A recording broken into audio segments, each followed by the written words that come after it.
Sure. I love to talk. Oh, just mic check. Mic check. 1 2 1 2 1 2. Mic check. Exciting times. We're all here working. We are essential. We are important. Mic check. 1 2 1 2. I think. Are we good on mic check?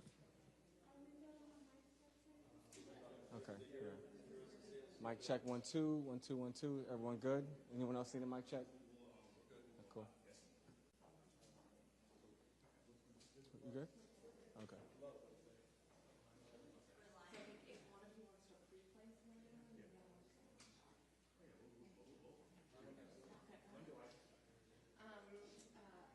Testing, testing, 1, 2, 3, 4. Testing, testing, 1, 2, 3, 4. A, B, C, D, E, F, G. Testing, testing, 1, 2, 3, 4. A, B, C, D, E, F, G. Testing, testing, testing. Testing, 1, 2, 3, 4. A, B, C, D, E, F, G. Testing, 1, 2, 3, 4.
Good evening, everyone.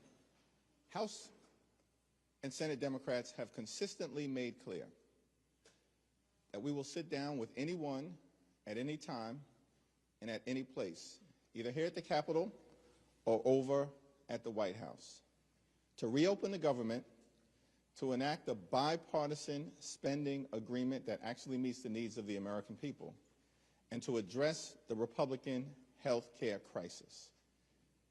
We need House Republicans to actually get serious about engaging in a bipartisan conversation that is designed to find the common ground necessary to address the issues of importance to the American people, which include the high cost of living in the United States of America. This country is far too expensive, and Republican policies have made it worse. And the Republican health care crisis that is devastating people all across the country, in urban America, in rural America, in small town America, in working class America, in the heartland of America, and in black and brown communities all across the United States of America. The largest cut to Medicaid in American history because of the Republican one big ugly bill, setting in motion a $536 billion cut to Medicare if Congress doesn't act by the end of this year. Because of the Republican refusal to extend the Affordable Care Act tax credits, premiums, copays, and deductibles for tens of millions of Americans are skyrocketing all across the country in a manner that will deprive people of health insurance or lead to medical bankruptcy. We know hospitals and nursing homes and community-based health clinics all across the country, including in rural America, are closing because of the Republican health care crisis. And they've effectively ended medical research in the United States of America. This is a crisis that requires urgent action now. And Leader Schumer and myself have repeatedly made clear to the White House and to Republicans here on Capitol Hill that we're ready to sit down to work things out, but it has to be done in a way that actually improves the quality of life of the American people and doesn't continue to undermine it, which is what Republicans have done all year, hurting everyday Americans in order to reward their billionaire donors. Questions? Mr.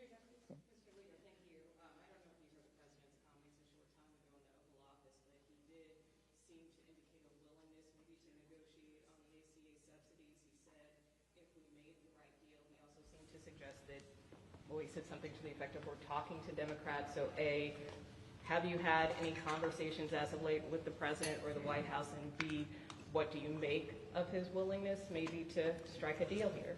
Well, the White House has gone radio silent since the Oval Office meeting last Monday, and neither Leader Schumer or myself have heard a word from the administration about resolving this issue, making clear to us that the White House wanted to shut the government down, to continue the chaos that they've been inflicting on the American people since day one of this presidency. It's an interesting statement that the President has made, and I think both House and Senate Democrats are clear. We'll sit down anytime, any place with anyone from your administration, including the President, to get a resolution here with respect to the Affordable Care Act tax credits, which need to be extended right now, as well as dealing with and addressing the Republican health care crisis that is devastating everyday Americans all across the country. Do you still intend to call House Democrats back into D.C. this week at all? We have a caucus meeting at 6 p.m. today. We'll have a House Democratic caucus leadership meeting. That's the full leadership tomorrow, and I expect a strong presence of House Democrats throughout the week here in Washington. And the interesting thing to me is, why are House Republicans still on vacation? They've actually been on vacation for the last few weeks, and Mike Johnson, once again, has canceled votes. Why are they so afraid of being here at the Capitol and doing their job? Why don't Republicans want to swear in Representative-elect Adelita Grijalva? Is it the Epstein files? Is it the unwillingness to address the Republican health care crisis? Is it because they know the American people have blamed Republicans for recklessly shutting down the government? Or is it all of the above? House Democrats are here on duty. House Republicans remain on vacation. That's a shame. Back. What do you say to your young constituents, energized young constituents that helped put Mamdani in the position that he's in, and now they're calling for you to represent their wishes and endorse him? I think I've answered those questions repeatedly, and I have more to say before early voting. Jeffries. Democrats historically have been relatively anti-shutdown. Are you concerned as this drags out that you might be helping normalize that as a negotiating tactic? No, we're not normalizing anything here. What we're normalizing is the notion that if Republicans want Democrats to participate in a spending bill that requires Democratic votes in the Senate, and I'm thankful for Senate Democrats who are holding strong under the leadership of Chuck Schumer. If Republicans want Democratic participation in the appropriations process, then that means we actually have to come together, sit down, negotiate a bipartisan bill, and do something that makes life better for the American people and doesn't continue to hurt everyday Americans. We were very clear from the beginning. For weeks in September, we said we will not support a partisan Republican spending bill that continues to gut the health care of the American people. We didn't hide that from anyone. We were very clear, live and direct, with Republicans and with the American people. And we're standing on the side of the American people who have experienced this devastating cut to Medicaid, this refusal to extend the Affordable Care Act tax credits, this assault on their hospitals, their nursing homes, and their community-based health centers. And the American people have understandably had enough, and Democrats are standing on their side. Michael? Mr. Leader, you challenged Speaker Johnson to a floor debate this morning. He responded that it was a desperate plea for attention. How do you answer that response from the Speaker to your challenge to debate him on the House floor in prime time? Well, Mike Johnson and I, have a very open and candid and forward-looking relationship, and that will continue. But for the life of me, I can't understand. They don't want to defend their position privately. This is Republicans, extreme MAGA Republicans, and they don't want to defend their position publicly because their position related to gutting the health care of the American people and shutting down the government is indefensible. And we continue to give them every opportunity, every single opportunity, to explain themselves to the American people. Yet Republicans are on the run. That's why they're on vacation right now. That's why votes were canceled last week by Republicans in the House, and votes have been canceled this week. We're in the middle of a shutdown and a chaotic presidency that begun on January 20th and continues. This is a cost of living crisis that the American people are confronting. Donald Trump promised that costs would go down on day one. Republicans promised that costs would go down on day one. Costs haven't gone down. They've gone up. America's become far too expensive. Inflation is on the way up. Electricity bills skyrocketing through the roof. Grocery costs out of control. Housing costs getting more and more expensive. And now Republicans are setting in motion the fact that housing and health care and grocery prices and all of the day-to-day expenses that the American people experience is not going to get better, it's going to get worse. And this health care crisis is exacerbating that. Yep, back. I have to wear my heels today. Okay, I see you.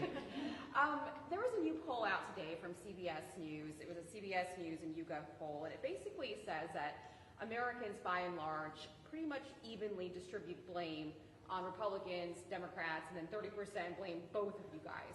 Why do you think that they're not blaming Republicans far more the way that you are?